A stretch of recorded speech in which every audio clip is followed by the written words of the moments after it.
You'll be left with one scoop of hair if you get keratin treatments, texture release, relaxer, or become a straight natural. I don't care. I don't care. I am hard pressed to find anybody who's been getting those procedures back to back to back to back to back whose hair is still as healthy and as thick as it once was. Now, it may look good the very first time they show it off, you know, on the salon chair, but by the time they got it for the third time, their hair looks thinner, and that is because those procedures require a ridiculous amount of maintaining with deep conditioning and K18ing and olapplexing and moisturizing. Like, the amount of maintenance that they require, nobody with a job, nobody who is gainfully employed can do. Okay, do you have kids is my question for you if you are thinking of getting any of the above listed procedures. Okay, because baby, you're about to find out. And honestly, even though I understand that a keratin treatment isn't as harsh as a texture release, which isn't as harsh as a relaxer, which isn't the same as being a straight natural, all of those procedures are still the same to me. Okay, they're all rooted in kinky hair hate. Okay, they are all rooted in the fact that most black women, I don't care, yes, I said most, hate having 4B, 4C hair. I swear, the day that someone's come up with a way for black women to be able to straighten their hair permanently without it getting thinner, that person is going to become a trillionaire, okay, a gazillionaire. Do you hear me? I just hope and pray to God that it is a black woman so that that money can at least go back to us, okay? Because baby, the way most black women hate having 4B, 4C hair needs to be studied, okay? They claim that it is so hard to take care of, that it is so time consuming, yet they spend hours upon hours upon hours making a wig look good, making it look realistic, which is ever will and ever does, by the way. You know, think about it. Think about all the effort that you have to put into making a lace front look realistic. You have to bleach the knots, and then you have to cut the lace, and then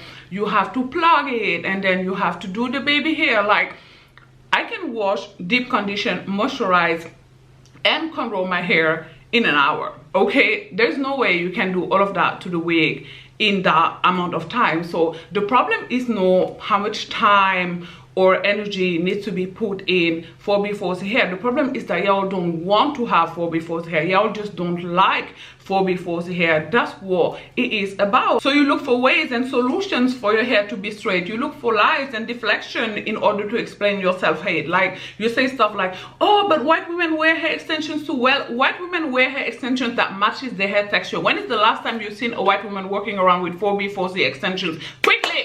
Exactly, they do not. The difference between them and us is that most of the time when we protective style, we wear a straight middle part bust down. Like, stop playing obtuse, stop playing dumb, okay? If this is the strongest argument you have, I'm sorry to say, but you have to look for new talking points, because that is actually kind of weak, okay? Like, stop saying stuff like, stop policing black women hair, baby. I can't police what you do with your hair all the way from my living room in Germany. Like, be so for real. Just click off this video and go and put some relaxer on your hair. Go and put some lye on it, girl. Stop it, okay? Y'all just hate when we're trying to have these conversations, which is crazy. Like, we've gotten to the point where when you wear your 4C hair out, people come and try to touch it, and the reason why they do that is because they are not used to seeing any of us out there with our natural hair. Like, that is how crazy it is that our hair is a phenomenon. Editing Manera here. I'm not trying to excuse white people asking to touch our hair. I understand that a lot of them say it in order to microaggress us, but honestly, it doesn't bother me anymore. Like, I never actually allow them to touch my hair, but I get why they do it. Like, think about it. If all black women were actually wearing their natural hair, or most black women would wear their 4B, 4C hair out, then a lot less white people would actually ask us to touch our hair. Think about it. Everything that isn't the norm, we are curious about. I'm not saying that all white people would quit asking to touch our hair, but if most of us would wear our natural 4B, 4C hair out every single day, then a lot less of them would actually ask to do it. Because again, humans are always going to be curious about what they're not used to seeing. I come from Dakar, Senegal, West Africa. Now, when a white person come in my country, in a village, people ask them to touch their skin, to touch their hair. Now, maybe not in Dakar because it's the capital, but in villages, I guarantee you it happens. You'll find videos on TikTok of black women walking around with a huge fro, and you know, someone with a camera is taking up the reaction of everybody, and everybody's looking like, you know, white people, Caucasian people are looking, everybody is looking, because it is so rare to see just black women walking around with the hair they were born with, their God-given hair, which is crazy. Like, we need to do better. And I don't create this video from holier than thou, I'm better than y'all, because I wear my natural hair most of the time. Because the first time that I ever saw my natural hair, I was 27 years old, like, I mean, in its natural texture, because like most women who were born in the late 80s, I'm going to be 38 years old. My mom relaxed my hair when I was 8 years old, and you know, I kept it relaxed like that for a while. And then when I was 18, 19, I started wearing weaves. And yeah, the first time I actually discovered my natural hair, I was 27 years old. So I'm not better than any of y'all. Sometimes I still feel the urge to wear straight hair or a unit or whatever. Like, we're all in this boat together. I create this video so that we can reflect about what we do, because you can't heal what you don't reveal, like I say in every of this video. Like, recognizing that as a group we have a problem is going to be the first step towards healing. It's okay to say, I understand that I don't like my natural hair and I need to work on it, and then work on it. You don't have to start wearing it the very next day. Just the acknowledgement that there is a problem is going to help you go towards healing. You know, maybe you're not comfortable wearing your natural hair because it's super short, then maybe you can grow it and then wear it out when it's longer. Maybe you're not comfortable wearing your natural hair in an open form. I know that for me, that is still the truth till today. Okay, most of the time I will wear my natural hair in a flat twist, or I will wear it like in a tight bun.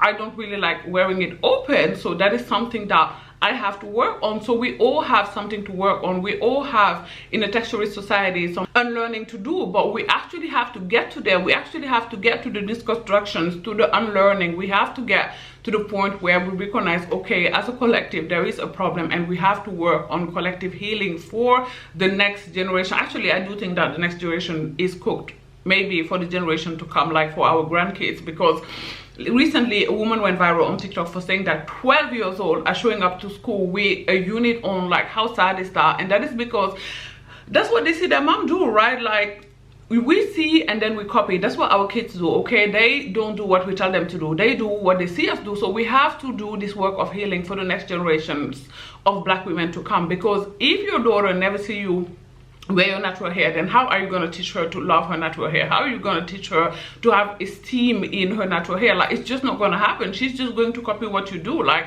she's just going to wait until she's old enough to wear the wigs, to wear the weave, to wear the, you know, whatever is going to be what's happening then when they're old enough. You know, probably there are going to be some new methods, I guess, that come up in order to make our hair straight, the same way we now have the keratin treatment and the texture release and whatever else we got. Like, we have to do better as a collective. And no, being a straight natural is not an answer, it's not better. Okay, yes, your hair is technically still virgin, but you will be hard pressed again to find any straight natural that doesn't have a ridiculous amount of heat damage. Okay, all of them got the super limp curls or cords, whatever it is you want to call it, because their hair somehow it's still damaged. Okay, like, it's no heat train, whatever that means. Like, please, somebody in the comment section, let me know, explain to me what the F is heat trained hair, please, quickly, because I just don't get it. What in the world is being a straight natural? Like, either is your hair virgin and natural,